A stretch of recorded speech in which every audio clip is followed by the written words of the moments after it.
Welcome to We Love Deck Builders, the podcast dedicated to empowering deck industry pros to construct a thriving business. Join your host, April Edwards, founder of Deck Builder Marketers, as she brings you a cheat sheet of industry secrets and strategies that promise to boost your deck building business. Whether you're a battle-tested pro or just starting your entrepreneurial journey, this podcast is your arsenal for expert insights and actionable advice. So tune in and let's carve a path to business growth, one insight at a time. Welcome back to We Love Deck Builders, the podcast where decking professionals come to sharpen their skills and grow their business. I'm your host, April Edwards, CEO and growth strategist at Deck Builder Marketers, dedicated to helping you craft the business you deserve. We have a really special guest today. I'm super excited about today's episode. Bobby Warren is with us. He's actually one of our team members here at Deck Builder Marketers. And the creative genius that he is came up with the idea for this episode, which I thought was pretty cool. So we're going to do things a little bit differently today. And he's going to interview me. So let's see how it goes. So a little bit about Bobby. He is a rock star at the team here. Everybody loves Bobby. When we talk about modeling one of our employees, it's Bobby. If we can clone him for everybody, we would. Oh, please. He's seriously, we love working with him. He freelanced with us for quite a while, and then we brought him on board full time this year. He's also from a rural area in Ohio, very close to where I grew up. And anyway, so Bobby, welcome to the podcast. We'd love just to hear a little bit about you before you interview us. All right. So, the reason why I wanted to hijack your podcast is when you did your first episode, I I was so moved by your personal story, right? It was just fascinating. And then it's like you almost give like a free master class in digital marketing to deck builders. So it was just like you poured out your heart and you're so client focused that you delivered so much information. And I'm like, and you know, in my former life, I was an award-winning journalist, right? Print journalist. And so I interviewed people, business leaders, community leaders, high-ranking officials, congressmen, senators, like that is like, man, I want to interview you. And so I appreciate you letting me do that. I grew up outside Boston, go Patriots, and so I grew up outside Boston, lived in Florida. I went to school at Cincinnati Christian University, where I met my wife Wendy with an I, and He so we got speaks so highly of you guys. I mean, seriously, they're the cutest. How long have you guys been together? oh I think 29 years. Wow. They're, I mean, We got we got like we got probably engaged within 5 weeks of our first date, and wow. within 5 months we were married. Our next fight will be our first fight. We don't agree on everything, but we agree on so much, and we just talk everything out. But Mhm. she's absolutely the perfect one for me, and I love her, and I'm glad we're together. So anyway, we live in Worcester, Ohio, Northeast Ohio. We were never able to have children, so we have a dog and three cats, and loving life. Mhm. And uh, as I've told you, like every time you and Deck Builder Marketers came into my life, it's always been a blessing. So anyway, with the story that you shared, I really wanted to hijack your podcast and interview you so people can kind of get to know a little bit more about you. And like, yeah, it's like I'm just so impressed how client focused you are that a little bit is I want to just peel back the curtain, let people see behind the scenes a little bit. And like, anyway, let's Mm. start. Okay, Enough let's about do me. it. So, so I know you came from like rural Ohio, right? Northeast Ohio, Mhm, and somehow you end up like in the greater San Diego area mhm. running this digital marketing agency that is, you've got clients nationwide. Like, so how did you go from like small town Ohio to this digital marketing agency in the San Diego area? Yeah. How can I keep this short? Well, I went to move to the big city for college, Cleveland Institute of Art, and I wanted to be a starving artist. And then I quickly realized that I needed to actually make money for myself. And so I went into commercial art. I got some jobs there, but soon realized that I just wanted to be in sunshine.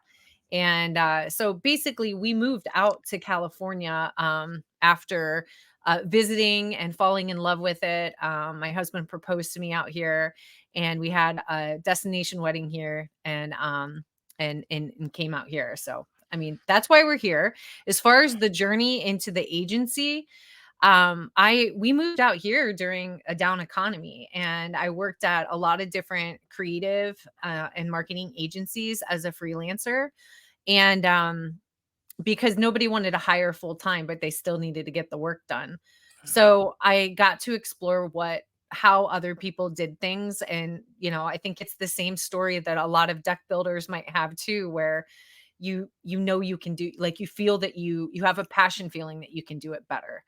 And besides being a freelancer, there wasn't any more security, you know, doing it that way versus running my own show. So um, I ran a generalist marketing agency is what I call it, like the general contractor of, marketing. And since 2012, and just really wanted to hone in on my craft and make a bigger impact and focus in on what I enjoyed doing the most. I just talked to a prospect today, same story, and I think it's so interesting how similar our stories are with the deck builders that I talk to, and even our businesses, even though it's like totally different. And it's kind of having a passion for what you're doing, and just wanting, like I said, wanting to hone your craft.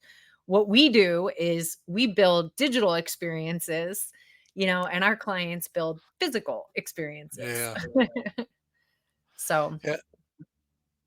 And so, like, you talked a little bit about, moving out there at a down economy, working as a mhm. freelancer, um, there's good and bad with that.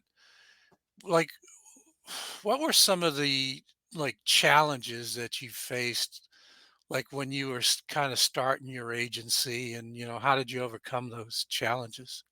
Yeah, it's so interesting because I just spoke with a deck builder today, and like we put during our strategy calls, they're free, guys. Like, get a free strategy call with me. We sit there and we go over their numbers, like where are they at now and where do they want to be in a year. And that's great, but sometimes it's not always about making a ton of money. It's, about having a better life for yourself, or, your family or whatever. Um the challenge for me was the goal that I set for this fella that I talked to today. We want to help make his business more streamlined, and get better quality leads in the door, and use automation and stuff like that in order to save him time so that he could spend more time with his 18-month old. And Yeah. I think that big challenges that we all face are when you have a life change like that and having to pivot in how you do things. I mean, when I had kids, everything changed. And, I no longer could work on the weekends and work Yeah. 80 hours a week. My priorities were totally different. So having to going from kind of taking work here and there to needing more security and stuff was just a challenge, trying to basically reinvent myself, and I would say, fast forwarding to today, just talking in general terms, I think it's always difficult to let go of the vine. All of us business owners struggle with that, and I try so hard, and I'm always asking for my team to be patient with me because it's your business is your baby. You've Yeah. invested, blood, sweat, and tears, and there comes a point where, like, just because, somebody doesn't do it the way you do it doesn't mean that it's wrong, and I think that, we have to realize that, and, anyway, so much more to say on that, but, just a couple of pointers. So, you're talking about having to reinvent yourself. I have found that, I make like a better right-hand man than a leader, right? I think I'm really good in a support role, Mhm. right? I thrive in that. When you talked about having to reinvent yourself, so you kind of went from a freelancer, and so now, and you talked about some of the challenges of being a business owner. So, like, you've become like, this woman in this leadership role. And have you encountered like any obstacles or anything in that career journey, that career trajectory? Of course. And, I think that we all have different phases in either our career or our business. And, I went from freelancing to running my own show and having, just a couple of freelancers here and there, like developers and, some other things. But for the most part, I was selling the job, I was managing the job, I was in charge of all the strategy. I had a very tight relationship with the client. I was in control, like I was leading the reins. And things were good. But when I decided that I wanted to have a business that wasn't dependent on my personal availability, then you need team members. And it's very difficult, again, to let go of the reins and trust and, know that, like, they're not going to do it as good as you because they never will. I mean, you have to have the expectation that if you hire somebody, they're going to do 80% of what you would do. It's just how it goes. But, I would say that is such a big challenge, and the way that, we're continuously overcoming that is by having really good training and processes and one-on-one meetings and connections with our team and being extremely clear in what our values and mission, and approach and stuff like that is so that we're a connected unit, so I can let go. And anyway, I'm so proud of my team. Yeah, It's been really rewarding. It's been difficult to get to this point, but now it's really rewarding. Really look forward to connecting with my team and, sharing ideas and collaborating. kind of one of the interesting things is that your team is 100% remote, right? Mhm. And just the way the meetings are layered, like, and how we have, our Slack channel and stuff. It's like we're connecting all day long, and Mhm. it doesn't feel like I'm out here on an island. I got a great support team. And so, like, I mean, you've done a good job of, kind of creating that culture. And, I think with your leadership style, it kind of lends itself to the kind of the business model that, you're following. But, like, what's your leadership philosophy and style when it comes to those of us on your team? Mm.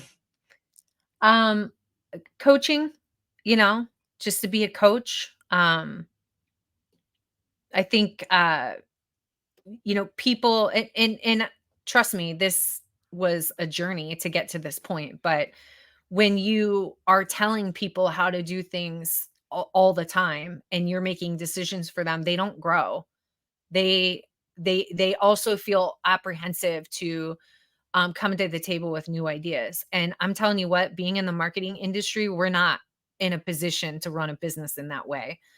And if you are trying to micromanage and tell everybody what to do and those types of things, you're going to be behind, because I can no longer keep my pulse on every algorithm change that happens, and Oh, new man. tool that comes out and all of these things. So I mean, my approach with leadership is definitely coaching. Like, I want to have an open conversation with my team about what is what's important. One second. All right. So what I was trying to say is that I want to be able to be resourceful.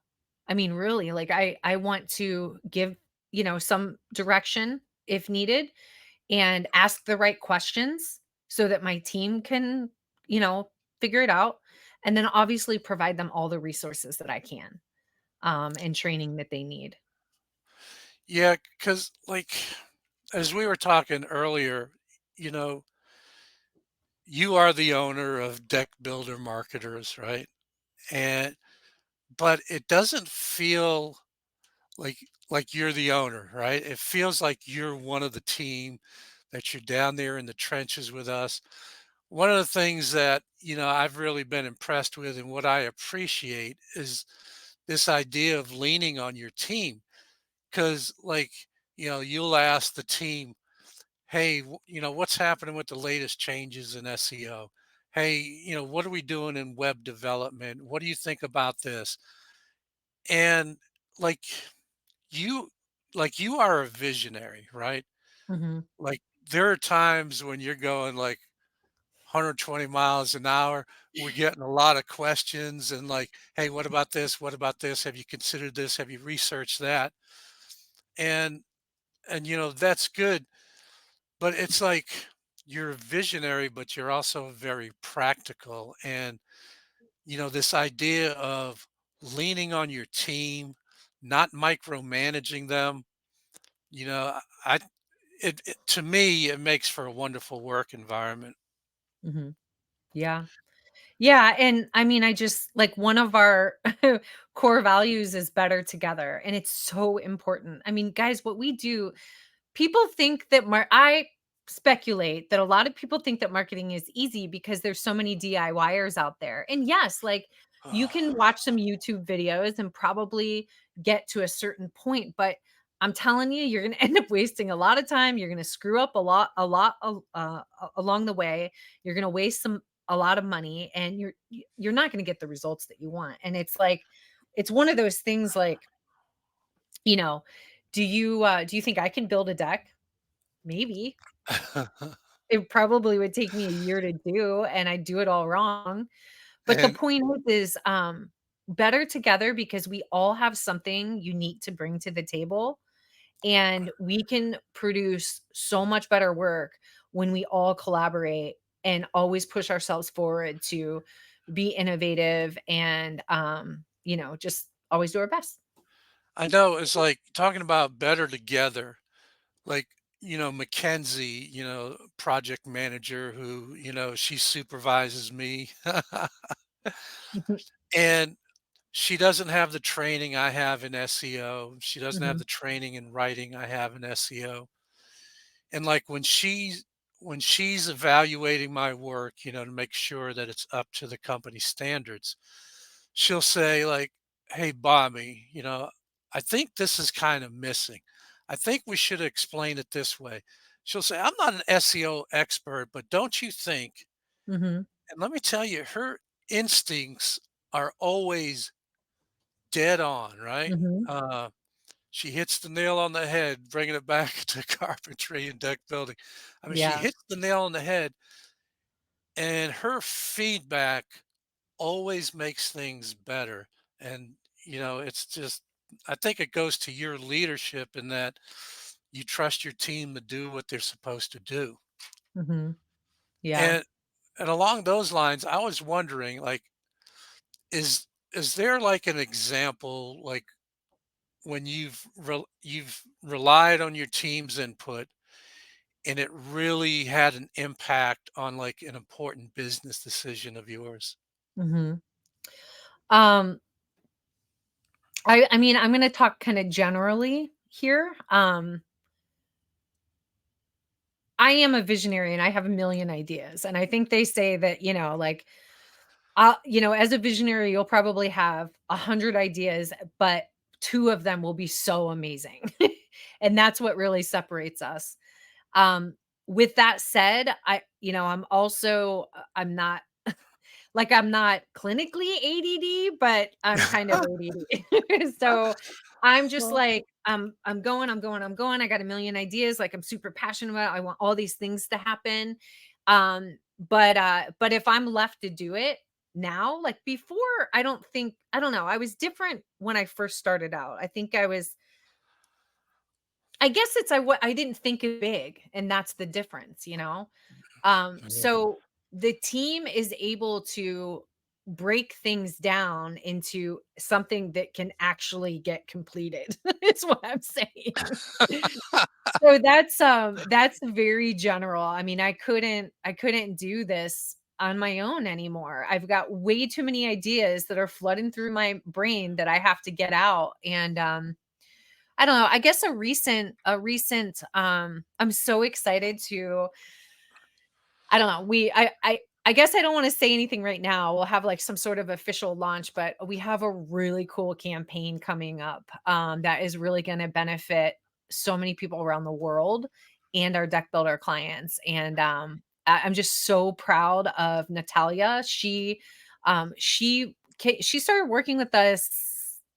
Geez, I'm so sorry, Natalia. Was it December? If she's listening to this, and so quickly, I like her and I just, we just jived like super fluid.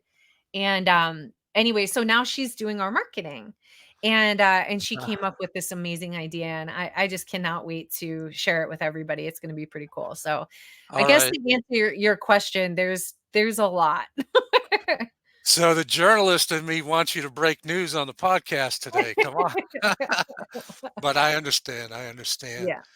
Um, Well, let's you know, just say this, okay? Because now you got me going. Um, we're really big on gifting here.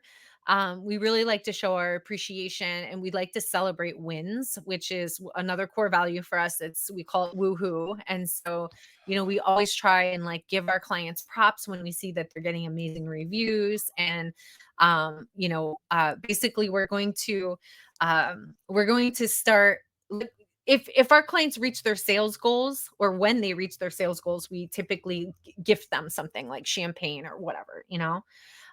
So basically, instead of doing that, we want to donate that money to a charity of their choice. right. And so that way it's going to help a lot of people. And then plus, we'll all get to celebrate that, they have reached their goal, which is pretty cool. So that's just a little bit about it. That's neat. That's neat. Mhm. Here we are breaking news. Woo! We love deck builders. Uh, Mhm, mhm, speaking of deck builders, like, uh, you know, I freelanced with you. I was running my own business, and which it basically focused on writing SEO based content, right? So a lot of mhm, what I'm doing right now, I did I did not cover the the broad spectrum of digital marketing services that you do. I just had like one tiny little piece. But one of the things that I was always struck by whenever we were on meetings, or if we were discussing things in our Slack channel, you are so client focused. It's it's like it's always, what can we do for our clients? And it's never like, sometimes, um, I had a client that, I almost fired one time. My attorney, and my accountant both told me never be afraid to fire a client, right? mhm. Like, you don't have that attitude. You're always like, we need to provide them a good service. We need to do well for them. What can we do? How can we get these numbers up? So I was just wondering, like, can you share like your vision and your mission for deck builder marketers and just how that aligns with the needs of deck builders out there? Mhm. Um, I was just speaking with someone the other day. Well, it'll come to me later, but I mean, the mission really is bigger than, making money. And definitely now that I have a team, like my personal mission is to take care of all you guys. Like I think you guys are so amazing and you deserve the best. And I want you guys to have amazing lives and be successful. But our mission is to help 500 deck builders double their revenue in the next 6 years. And that's something that we're taking extremely seriously. And with that, it's the underlying theme is enriching potential and or empowering potential and enriching lives. And so, yeah, I mean, we do marketing and it helps with your business and, helps you make more money and reach your goals. But there's also a lot of other things that means to me, and it's very complementary to my clients and then the people around them, as well as my own internal team and your guys' families. So the work that we do, I really want to, help a lot of business owners that are just working a million hours, you know, maybe not making the revenue that they need so they can take trips with their family. Whatever it is, I want them to be more successful so that that trickles down on their teams. And then, of Yeah. course, gives them the opportunity to build amazing outdoor experiences that draw people together. I mean, how Right. beautiful is that?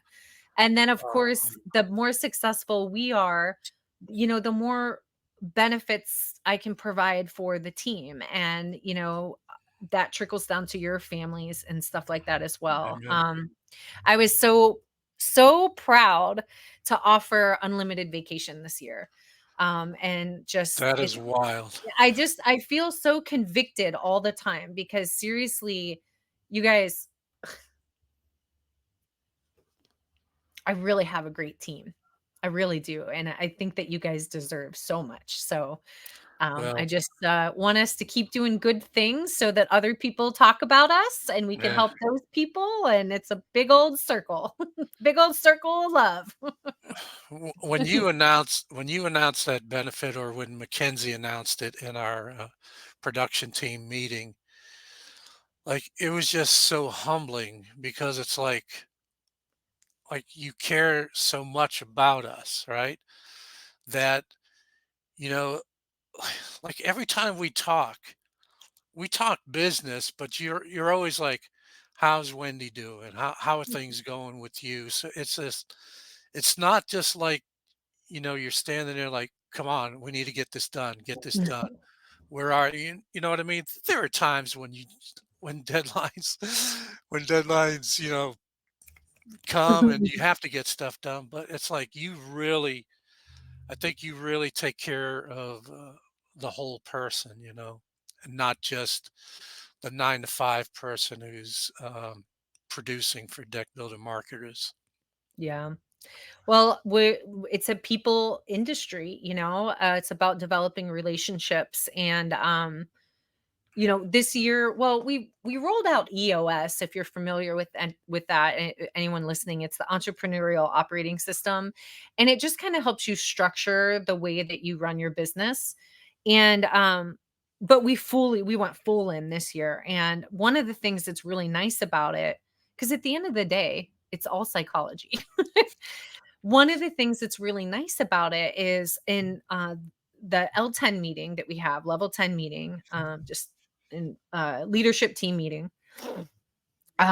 We kick it off by and also the same page meetings, which the leadership team will have with their team, and then I'll have with the leadership team and all that. At the beginning of the meeting, there's always time reserved to do a check-in. And with the same page meeting, I think it's a little bit deeper. It's like, seriously, how are you feeling? Like, are you stressed? Is there something bothering you? Because you got to understand what people are going through so that we can be supportive and resourceful and whatever needs to happen so that we could work together well. But I just love that little change that we made where somebody talks about something personal, something professional. We do like headlines and shout outs to the team or wins that our clients have had, and I think it makes such a difference. Yeah. And talking about digital marketing, right? The deck builders that you serve and have a passion for, right? Is Can you share anything about like maybe a success story about how deck builder marketers help transform, Mhm. uh, one of your clients' online presence and which led to business results? Yeah. Um, well, first of all, check out the case studies on the website. Natalia's adding new ones all the time, which is really cool. But I mean, when you go on there, you'll see like, improvements and stats and leads and things like that. And I mean, that's great. But again, like I'm more passionate about how it makes them feel and how it changes their lives. So we have one client that he was really looking forward to the CRM and the automations that we have in place to help save him more time.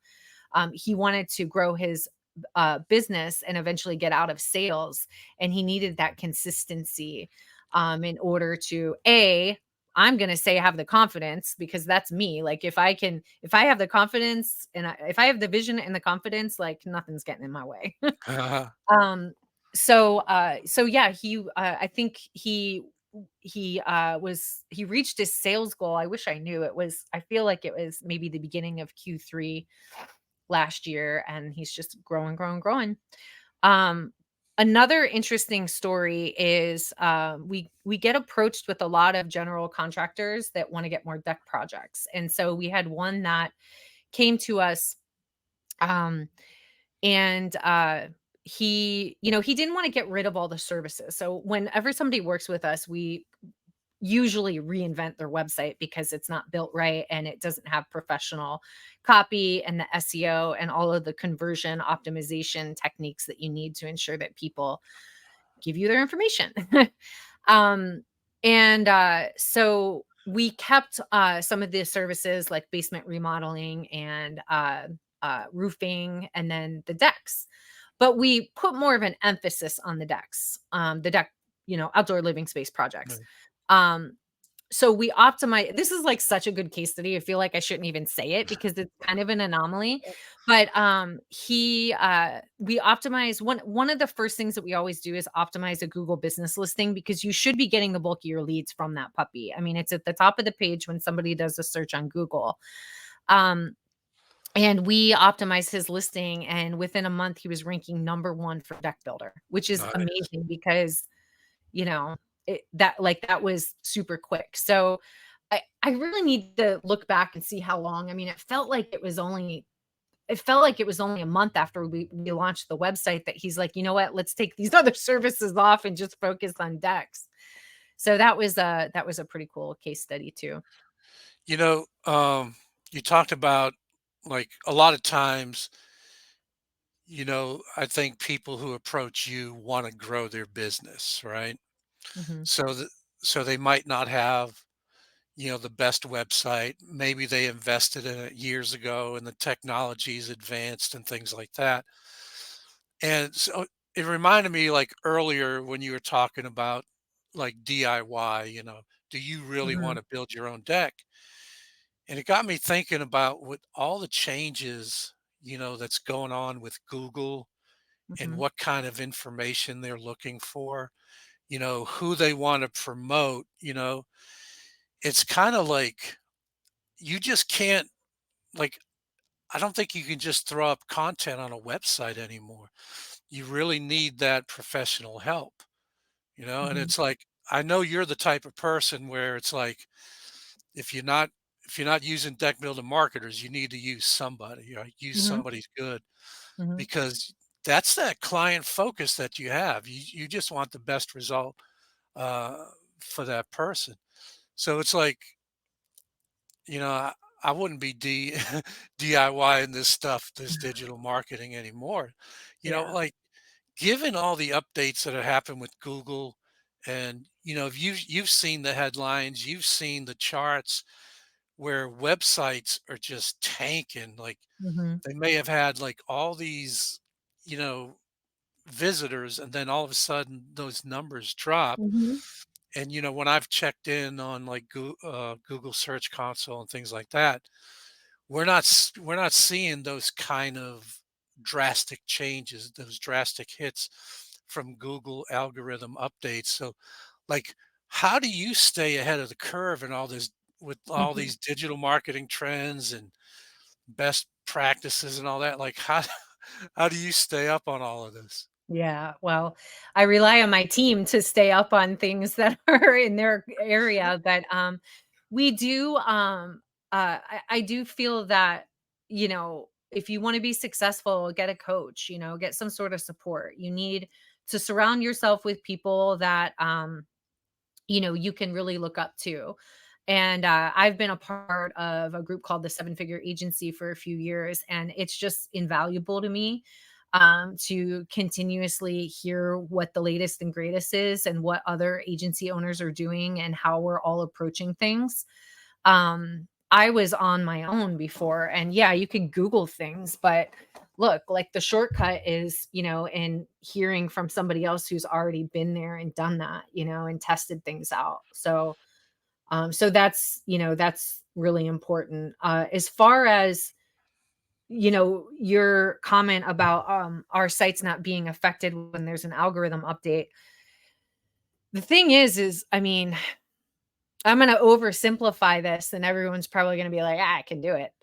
But I Good mean, luck. honestly, I think that simplifying things is hard sometimes, but Google, I mean, back in the day, you would stuff a page with a bunch of keywords. You would just say duck builder a million times and Google would put you in front of, the searcher versus someone else. And slowly over the years, like it was frustrating as a marketer when some of these major algorithm updates came up and you're just like, really? It's like as soon as you figure it out, it all changes. And now we got to like, reapproach everything and da da da da. But then after a while, I actually have grown to have a lot of respect for Google because really what they're doing is they're trying to make sure that people, websites, and businesses are being authentic and genuine. And so that's really the approach that we take. Even with AI right now, everybody, I'm sure a lot of people went and just like built a bunch of copy with AI. Google's smart enough and they've made a lot of changes since AI's come out to identify when something is generated with AI. And so to answer your question, the way that we get past that stuff is we're real and we try and put real stuff up, meaning like we get to understand our clients intimately and we're pulling out that secret sauce and how they do things different, and putting real people on the site and telling real stories, along with really helpful information too. So at the end of the day, I mean I would argue to say if you're a successful salesman, you're just being really helpful, and so we do that with all of the marketing that we put out as well, and in return we get favor from Google and our clients get more traffic and leads in the door. Yeah, and like have there been any innovative strategies that you've kind of implemented? um I mean, when you say innovative, I feel like I want to piggyback on what I just said in terms of, just because there's a new shiny tool and object out there, like it's good to test it out and see how it can help you. But like don't put all of your eggs in one basket and don't rely on that one thing. Make sure that you have a good mix and that you are being real and not trying to shortcut the process and try and find some silver bullet because it doesn't exist. If you're going to be successful with your business and your brand and your market, that's what you need to focus on. What is your brand and how are you building it? How are you getting it in front of people? It's so important. So I'm just going to say innovative, Stick with the basics and be genuine. Don't It, and don't use shiny tools to shortcut things. so a mutual friend of ours, Claudia, taught me search engine optimization back in 2016. Back then, she had a course, and those foundational lessons that I learned in Mhm, 2016 are still working today. mhm, It's like I, I don't know if I'm just naive, but it's like I've never worried about these Google updates and these algorithm changes because the focus has been the same. Like you said, keeping it real, mhm, addressing addressing, searchers' needs, their intents, answering their questions, solving their problems. mhm. And Yep. it's like it Well just said. worked. Yeah, well said. Uh, so like, but given the update, like with everything that's happening in digital marketing, like how do you see the role of digital marketing evolving for, like, I don't know if it's niche or niche. Friend of mine says there's riches and niches, Yeah. but like these niche or niche industries like deck building, like how do you see the role of deck deck build, but digital marketing helping these industries? Well, I go to the trade shows and the Nadra summit. And I mean, a big thing is technology in this space in general. I mean, it's not about having a wood pergola anymore. It's about having a motorized pergola that you can control by your phone, or that is will open and close automatically when based off of the weather. I mean, and so I guess I just want to say, if you guys can grasp on to the technology that you're testing out with your deck projects, you got to understand that, like, if you're not already in, like, working on your online presence and using digital marketing, you might be doing well now, but you better believe your competition is going to surpass you eventually. I mean, Right. we're all like, technology has always been advancements. And I mean, I feel that, I mean, Mike and Andy even have an article in the Deck Specialist magazine that talks about, different technology that they're testing and using and things like that. So, I look at digital marketing as technology, and it's something that you got to use it. And you got to be consistent with it too. Yeah, I consistent is very important. One of the things that I remember from my days in print journalism was kind of this notion that, if you don't advertise with us now, you'll be advertising with us for your business's closing sale, right? And it's kind of like, when you talk about this consistency and this presence, I think it just needs to be there, Mhm. right? It's Yeah. this idea of keeping top of mind, Mhm. you know. Yeah. Well, I Co- mean, I've been getting a lot of questions lately, like, okay, well, you know, how many leads and like what size is some of your clients' businesses that are in one, because we have three different programs based on where you are in your business. And and then like I always want to know what they've been doing with their marketing. And the question came up um with direct mailers. Well, I mean, they told me they were doing direct mailers, and of course, I went on a rant about the difference between more traditional marketing versus digital marketing. And with the direct mailer, it was you know, not a good return. Like, it's something that you do when you have reached a certain point and you've used up all of the other channels and strategies. Then you do that because you yeah, really want to dominate the market. So, really, what I wanted to say is, it's the idea of like kind of old school yellow pages and billboards and print ads. Like, you can have your brand in those places, but really, in a lot of ways, what you're doing is you're protecting. yourself from your competitor being there.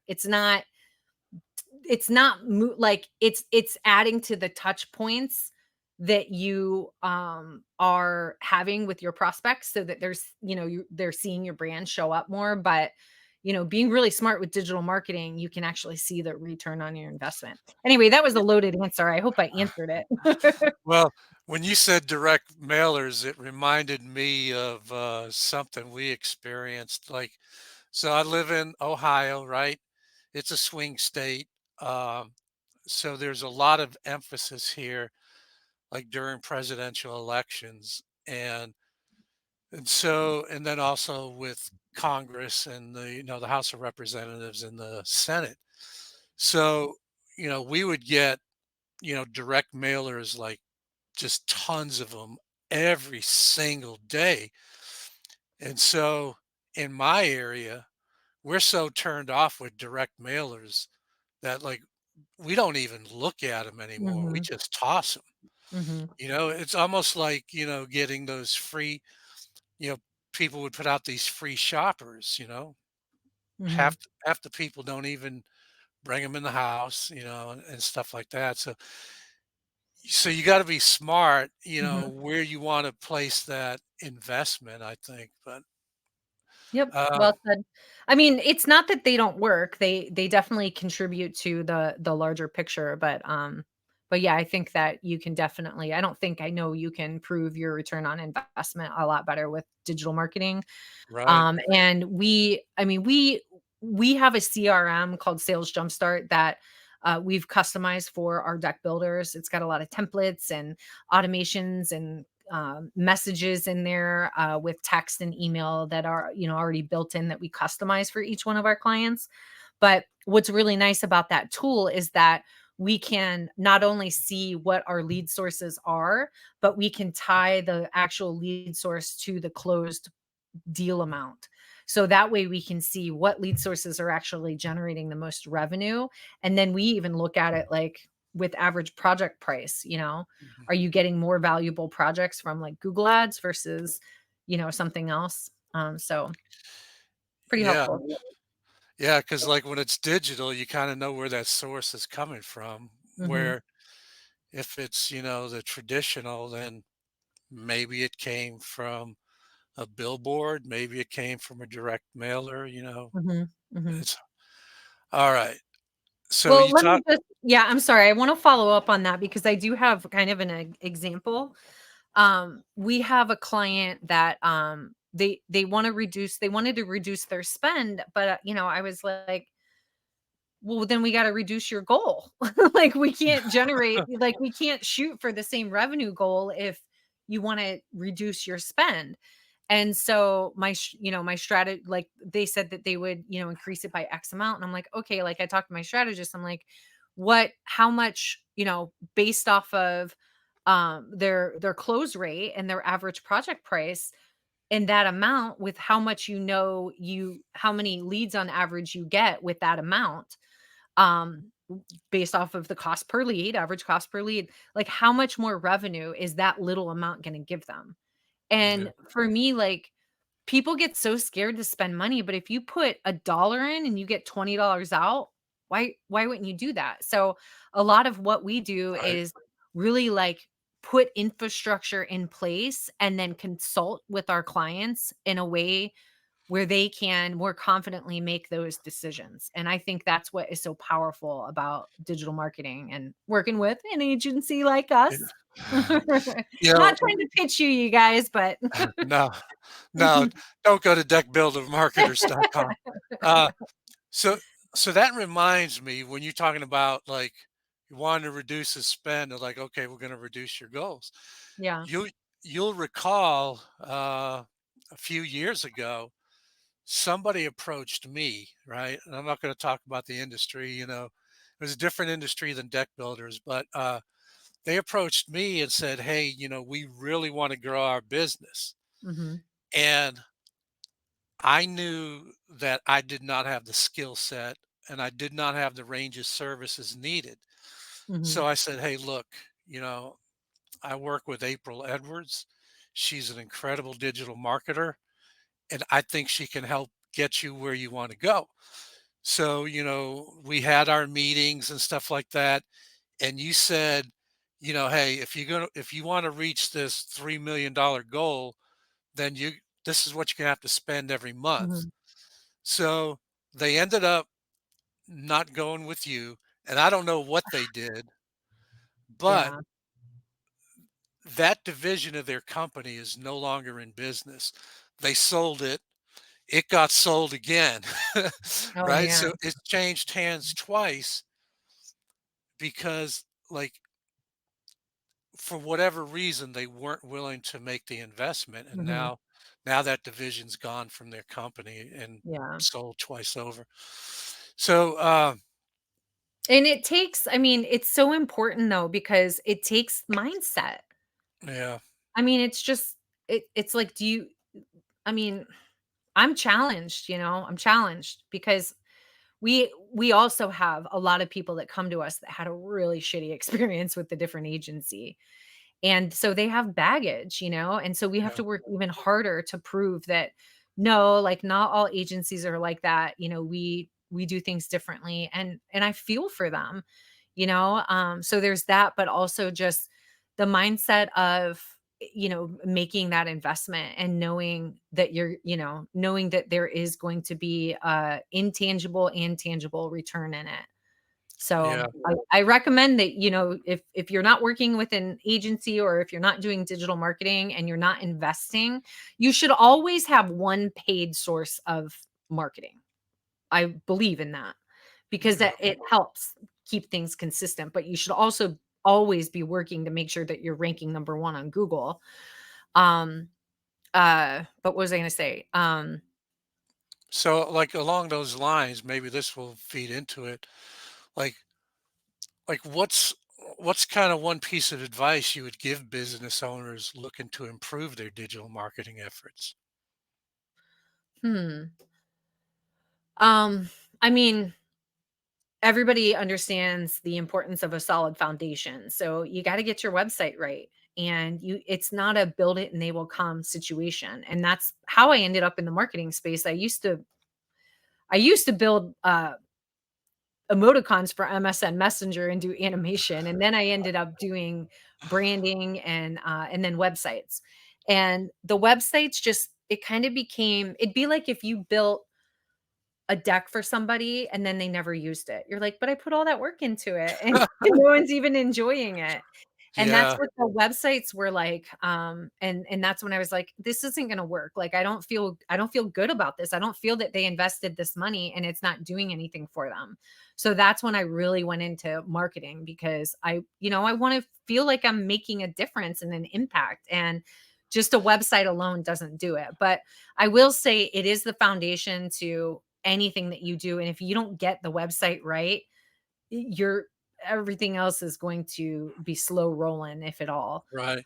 So definitely make sure that you have a good website with really great content on it and say where you're from. I mean, I have people that come to me and I'm like, I got to look up their area code, to figure out where they're from. And I mean, that's fine. But I mean, if you want to, be a little bit better at explaining to Google where you are so they can match you up with the people that are Yeah. searching for you in that area. You need to say where you're from, what areas you serve. When you said the website is the foundation, it reminded me of something. I think social media is an important piece, in your online presence, right? However, like, what people don't realize is you don't own that. You're leasing that. You don't own social Yeah. media. Mhm. And we had where I lived, right? We had a county prosecutor who had a lot of faith in, like, his lead prosecutor, that when that lead prosecutor wanted to become judge, he sent out these Facebook messages to, like, everybody, all his friends, right? And because he did that, he got locked out. he got Yeah. locked he got locked out of Facebook. He couldn't even administer his prosecuting attorney's office Facebook page. And so there's a lot of things happening with social media that you can get kicked out or get in Facebook jail for putting a funny meme that they misinterpret, right? Mhm. So you don't own that stuff. So your website has to be, like you said, the foundation of what you do, you know? Yeah. Yeah, that's good, and don't get me going on social media. We'll have another episode on that. Wait till I'm gone. I mean, wait till I'm off this podcast. Not till I'm gone. I'm sticking around. I'll call it April's social media rant episode. Take Yeah, I got a love-hate relationship with Yeah. social media. Mhm. Uh, so we've kind of covered a lot of territory, and I want to get back to kind of a little more personal stuff, if you don't mind. Okay. Like um, this, and a little. This is a little bit personal in the sense that you know, how do you balance being this kind of visionary leader while still managing the day-to-day operations of the business? Mhm. My team does. I mean, I still have a pulse on everything, and I think we set things up in a way that makes that easy for me. And I step in, and I'm sure I'm annoying to the team sometimes, but I step in and provide suggestions and things like that too.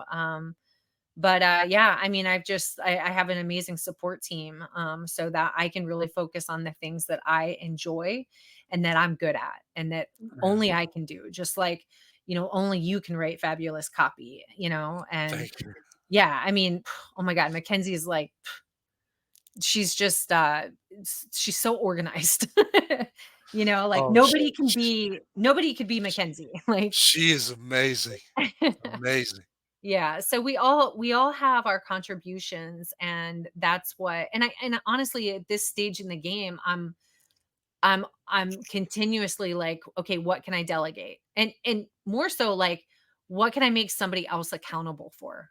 Yeah, I think that's a really important word too, because we ran into this as a company where we didn't really have clear accountability, and there were too many cooks in the kitchen and nobody really knew who was supposed to make the call, and it was a bit messy and inefficient.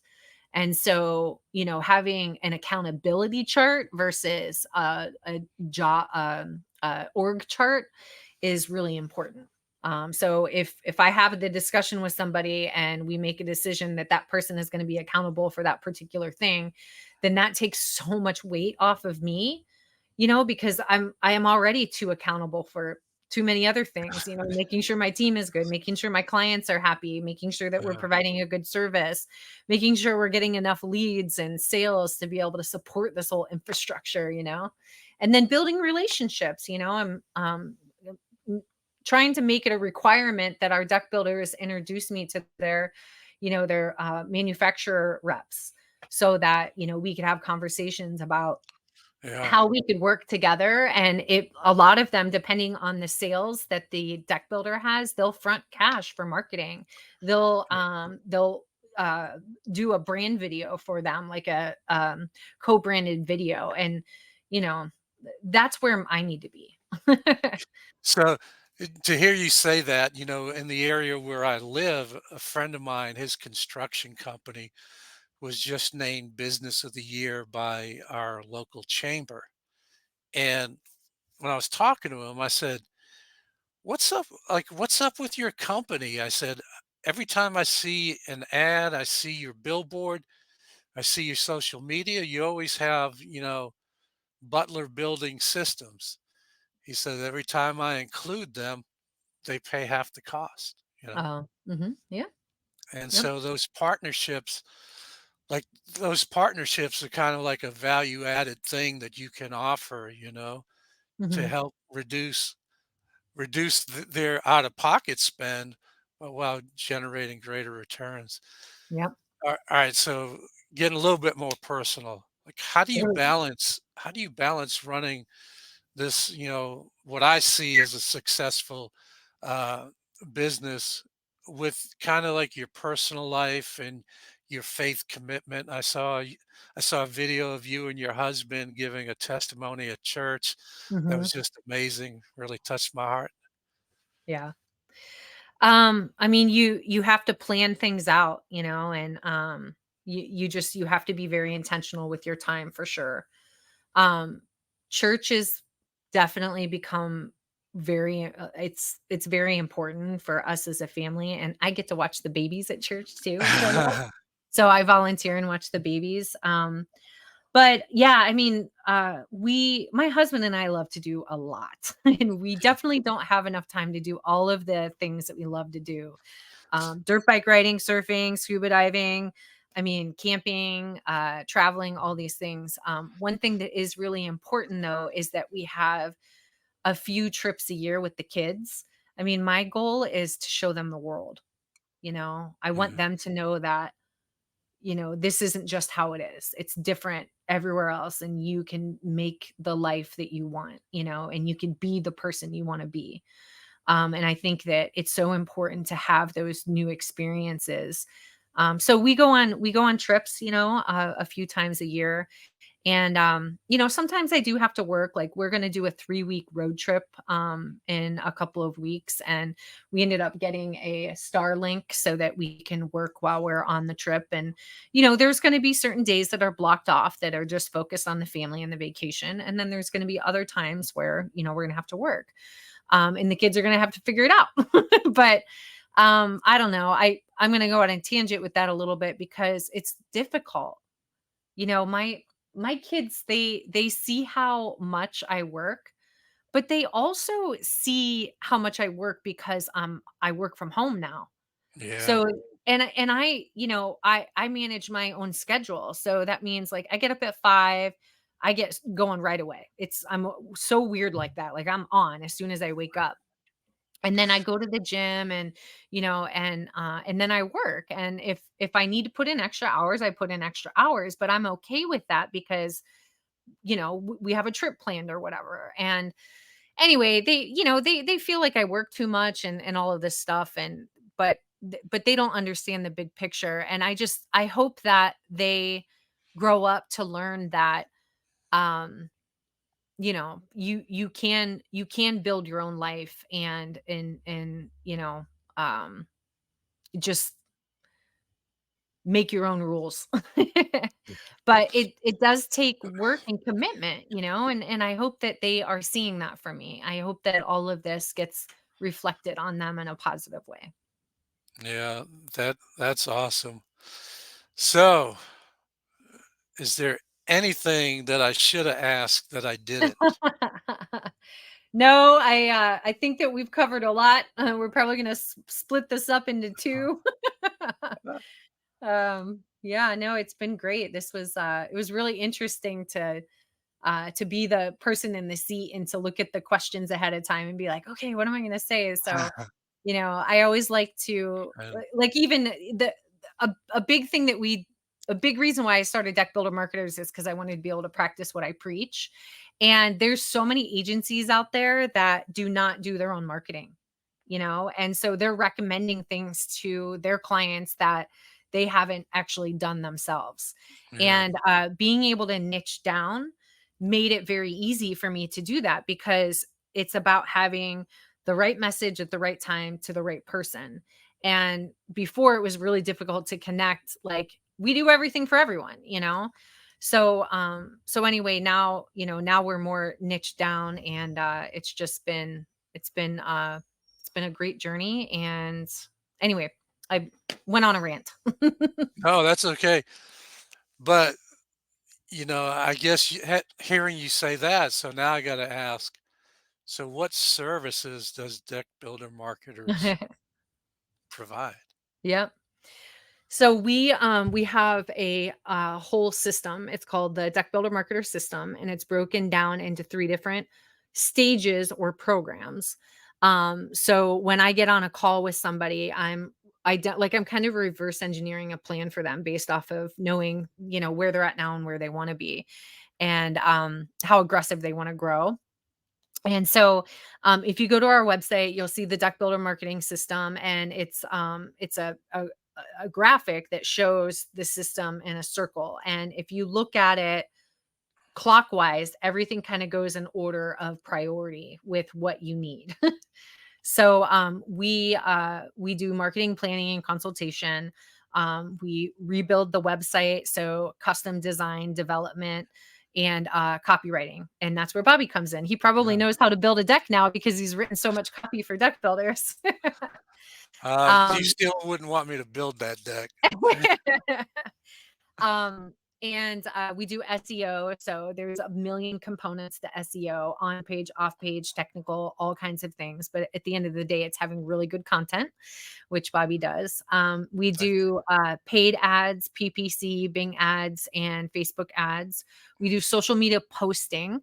And we do other things like drip email series, um, uh, email campaigns, Facebook ads, and just so many things in between. We'll do like a deck design guide, and then use that as what we call lead generation offer to get people that are in the research phase and you're in front of you. And then we have automated follow-up series with email and text messages that help nurture the leads and prime them for sale. Okay. So I know you I know we're going long, but you keep getting me thinking about things because like when you talked about when someone's in the research phase Mhm, and I think, this is another reason you really don't want to do this yourself because your website has to have content for people no matter where they are in the customer journey, mhm, whether they're in the research phase or whether they're, moving towards, that journey where, all right, I'm ready to buy now. Like you just have to be able to reach your potential customer, and I'm talking about a deck builder, wherever they are in that customer journey when they're in that spot. mhm. Yeah. Yeah, and I think leveraging your blog is really important. I had a prospect that he couldn't give the rein, he couldn't let go of the reins or let go of the vine. And we drive the bus. Like we collaborate with our clients. Like their feedback and their insight and everything is so important to our success. But our clients don't need to tell us what to do. And in this case, he didn't wanna let go of his blog. He wanted to write all the copy, and I'm like, I mean, really? Like you would rather spend time writing a blog than serving your team and your clients. But really, the thing is he was approaching it wrong, and it's so painful for me to see Yeah. because he was writing articles that catered to people that wanted to build a deck themselves. So I feel he's wasting his time. All of his content is going to attract people that are looking for how-to Yeah. guides, not somebody Right. that's like, how much does it cost to build a deck, and like what are design features I need to think about, and should I like what's this whole louvered pergola business about, Yeah. um what's the difference between Trex and TimberTech? Like those are articles that people are researching for to find more Right. information before pulling, deciding they're going to invest $250,000 on an outdoor living space or whatnot. Yeah. And, as things get more specialized, when I'm writing content, I'm writing for two audiences. There's the audience that, the people who are looking at, these outdoor living experiences, right? But I'm also writing in such a way that Google understands what I'm writing, how the page is organized, and I there's internal signals in there with how it's Mhm. coded, how it's Yep. formatted that lets Google know that lets Google read that page, index it, and understand what it's about. Mhm. And so it's like That's the like nerdy this stuff whole I always talk about. it's I'm like this like, other world that you cannot see, yeah, right? yeah. But Yeah, we and I think but that's we that's approach that. probably that's a probably a big reason why some deck builders would be hesitant to move forward with professional marketing is because it's not always tangible, and that's difficult. I mean, they build physical things and we don't. And there's a lot of things that we do behind the scenes that they don't see. But anyway, we have regular check-ins with our clients every month and kind of go Yeah. over the good, the bad, and the ugly. So All right. So normally I would sign off this podcast, but I'm done hijacking it. I'm going to give it back to you. Back to you, April. all right, Reporting cool. Well, live from San Diego. Bobby, this was awesome. I really hope that people got value out of it.